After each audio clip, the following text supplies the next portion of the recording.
AI for Kids. Welcome back to Safe Friends. This is part 2 of our series called AI for Kids. Today, we're talking about keeping your mind strong. This is something lots of people are worried about.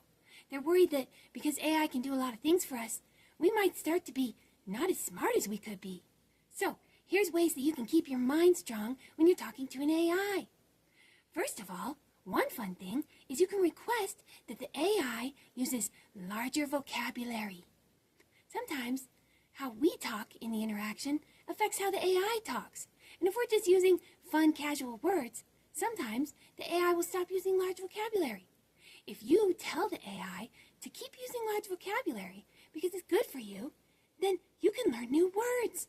It's just like when you read a book that's a little bit above your level.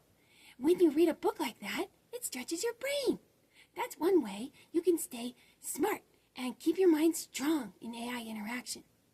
Another thing that's really important, once you start working with AI, do more than just a simple prompt. Don't just say, I want you to write an essay about dinosaurs, and then go turn that in at school. Don't do that, guys. For one thing, they're going to get better and better at recognizing when you didn't put any effort into a project. And another thing, your brain gets weaker every time you do that. You don't learn the concept. The reason why teachers give us assignments and ask us to write essays and stuff like that is because when we're putting it together, we're learning. The point isn't to be finished. The point is to stretch your brain and learn something new. So, don't just put in a prompt and expect the AI to do all the work for you. That doesn't keep your mind strong. It weakens it. Okay, next one is, don't ask it to be creative for you. This is a huge one. In AI interaction, always remember, you bring the spark, and that lights the fire.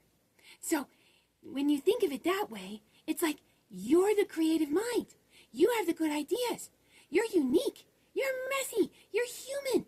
The AI needs that to build on. It's like an engine that takes your creativity and makes it better, or cleaner, or sharper.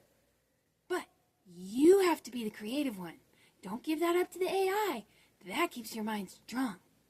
Also, when the AI gives you something, always add more to it. This is important because everyone has AI now. And if you just put something out there that the AI makes, that's not going to compete with everybody else very well, guys. Plus, if you try to turn in an assignment like that, the teacher's going to be like, I know you did AI with this. So, if you have an assignment where you're allowed to work with AI, then make sure you do the first draft, and then don't just take what the AI gives you as finished. Keep working on it. Make better. That's a way to stay relevant in the future and make your mind stronger. And last but not least, make sure whatever the AI tells you, especially if it's something important, you need to check the facts. Be a fact checker. Make sure that what the AI said is correct.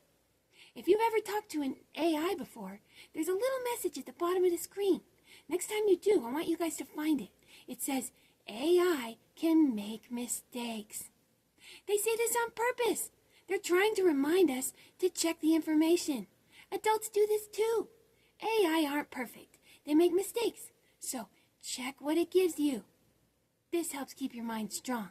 Then you don't get caught up in an AI hallucination where it's making mistakes and you start thinking the wrong thing. Okay, guys, make sure next time you check out part 3 of our series on AI for Kids. We're going to talk about how to ask the AI to stop complimenting you. This is a big problem right now. AI flatter us too much. Okay, guys, see you next time. Make sure you subscribe to Safe Friends so you don't miss the next episode.